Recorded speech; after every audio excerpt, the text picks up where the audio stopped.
Εσείς με τα κίνητα με τα οποία ασχολείστε, πώς τα εντοπίζετε, δηλαδή στη συνεργασία εδώ με τους μηχανικούς, μέσω της πλατφόρμας, ας πούμε, των πληστηριασμών, γιατί και από εκεί βλέπουμε Ναι, ναι. διάφορους επενδυτές. Ναι. Υπάρχουν διάφορα κανάλια που βρίσκουμε ακίνητα. Ένα είναι να βρεις το ακίνητο και ένα να το τιμολογείς, να δεις δηλαδή σε τι τιμή πρέπει να το αγοράζεις για να βγάλεις σε μια συγκεκριμένη απόδοση. Ε, Τώρα, πώς βρίσκεις ακίνητα, έχουμε και τους στάνταρ τρόπους που είναι ότι εντάξει, κάποιοι μεσίτες που συνεργαζόμαστε μας φέρουν ακίνητα, κοιτάμε και πληστηριασμούς για πιθανά ακίνητα. Και τρίτον είναι ότι αν κάποιος θέλει να πουλήσει απευθείας σε ένα επενδυτή, έρχεται σε εμάς, μας λέει θέλω να πουλήσουμε το ακίνητό μου και του δίνουμε μια προσφορά για αυτό το ακίνητο άμεσα. Αυτές είναι οι τρεις και προσπαθούμε τώρα να κάνουμε και ένα δίκτυο με δικούς μας συνεργάτες που να μπορούν να μας φέρουν ακίνητα. Γιατί όπως είπα, πρέπει να έχεις και τα ακίνητα, να έχεις μια διαρκή ροή ακινήτων και δηλαδή κάπου να τα τοποθετείς τα ακίνητα με αυτόν τον τρόπο. Και για να μιλήσουμε και λίγο πιο συγκεκριμένα για την αγορά κινήτων στη Θεσσαλονίκη. Ναι. Ποια είναι η δική σας εικόνα γενικότερα για τις τάσεις της αγοράς, για τις επενδύσεις στον κλάδο? Ναι, μέχρι πριν 2 χρόνια θα έλεγα ότι ε, τα μεταχειρισμένα και ειδικά τα μεταχειρισμένα μετά το 80 ήταν πολύ ελκυστικά σαν είδους επενδύσεων. Γιατί το κόστος κατασκευής για ένα καλό ακίνητο είχε πάει στα 2.000 με 2.300 ευρώ το τετραγωνικό μέτρο. Άρα αν μπορείς να βρεις ένα ακίνητο με καλά μπετά, καλή κατασκευή, που θεωρώ είναι οι περισσότερες κατασκευές μετά το 80 και 90, θεωρητικά αυτή ήταν μια καλή επένδυση. Πια νομίζω έχουν ανεβεί και εκεί οι Μμμ. τιμές σε αυτό το είδους τα ακίνητα. Πού πάει η αγορά τώρα θα μου πείτε. Εγώ έχω μια προσωπική άποψη. Εγώ βλέπω ότι υπάρχει ζήτηση για ακίνητα για να μένει κάποιος με ένα καλό ενίκιο. Έχουν ανεβεί τα ενίκια στο κέντρο συγκεκριμένα. Ευελπιστώ ότι μόλις ανοίξει το μετρό τα ακίνητα, τα ακριβά στο κέντρο μπορεί να πέσουν λίγο οι τιμές γιατί τα άτομα αυτά θα μπορούν να πάνε να μείνουν λίγο πιο δυτικά, θα το πω έτσι. Δηλαδή σταθμό μετρό ή πλατεία Δημοκρατίας. Θεωρώ και αυτές οι περιοχές ανέβουν. Γιατί το σκεπτικό μου είναι ότι γιατί κάποιος, ένας φοιτητής, να πρέπει να μείνει σε απόσταση δηλαδή τόσο κοντά στο πανεπιστήμιο, ενώ μπορεί να πάρει 3 στάσεις μετρό να πάει στο πανεπιστήμιο. Δηλαδή θεωρώ ότι εκεί θα ισορροπηθεί λίγο η αγορά. Στα επόμενα 5 χρόνια ακόμα έχουμε και το flyover, που όπως ξέρουμε όποιοι ζουν ανατολικά και δουλεύουν κέντρο θα έχουν πρόβλημα δυτικά. Άρα και εκεί θεωρώ ότι κάποιος μπορεί να σκεφτεί γιατί να μείνω ανατολικά, ας μείνω κάπου αλλού, κάπου που να μην χρειάζεται να χρησιμοποιώ τον περιφερειακό.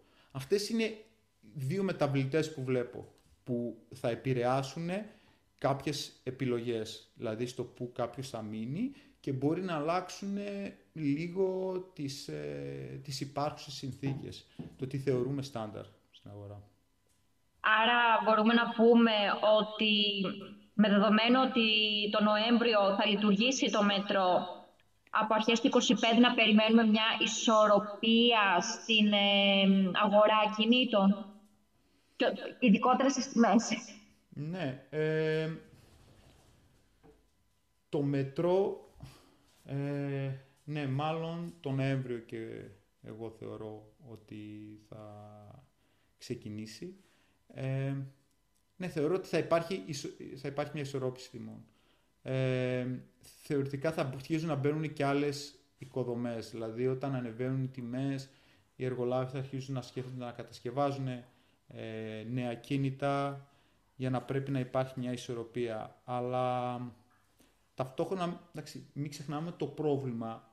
Όταν το κόστος κατασκευής είναι τόσο υψηλό, το πρόβλημα δεν είναι ότι το ενίκιο είναι αναγκαστικά τόσο ακριβό η τιμή πώληση. Το πρόβλημα είναι ότι ο μισθός δεν ανεβαίνει.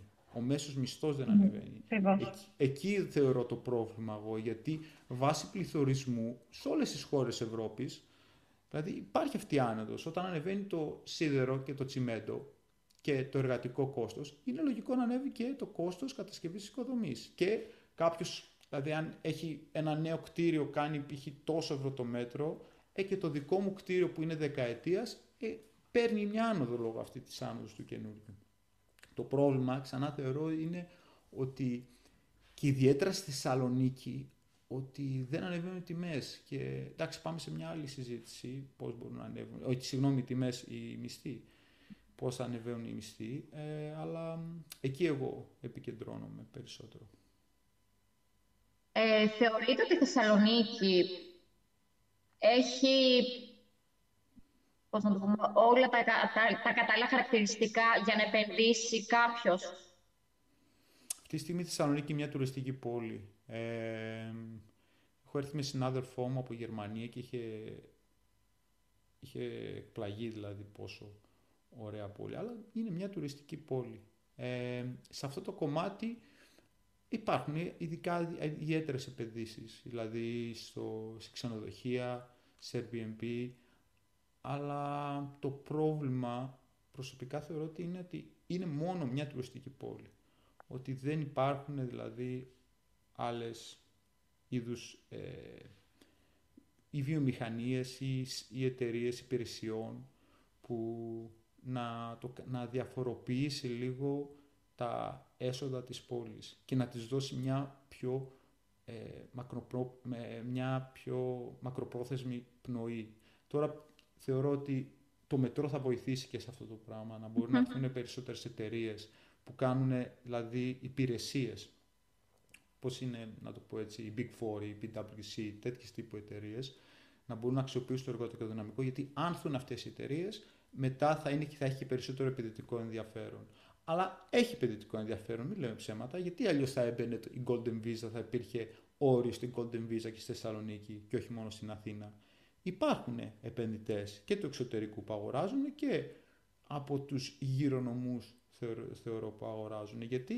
Γιατί όμως ήταν περισσότερο πρώτον η Φοιτητούπολη, δεύτερον μια τουριστική πόλη που έφερνε τουρίστες, αλλά πρέπει να γίνει κάτι παραπάνω στο μέλλον. Τα δικά σας επενδυτικά προγράμματα αφορούν κυρίως το κέντρο της πόλης, δραστηριοποιείστε σε όλο το νομό?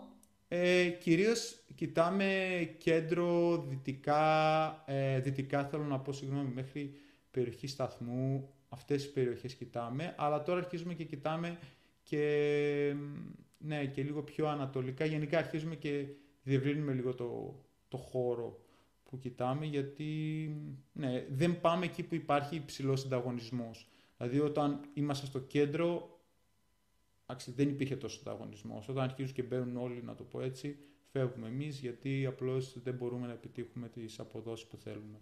Άρα κοιτάμε πού πηγαίνει η αγορά, θέλουμε να πιστεύουμε, και σε αυτές τις περιοχές. Τώρα απαντήσω και πιο ακριβώς στην ερώτησή σας. Όχι, κοιτάμε δηλαδή και περιοχή Σταθμού και πιο ανατολικά, και σε ό,τι θεωρούμε ότι μπορεί να υπάρχει μια υπεραξία στο επόμενη τριετία με πενταετία.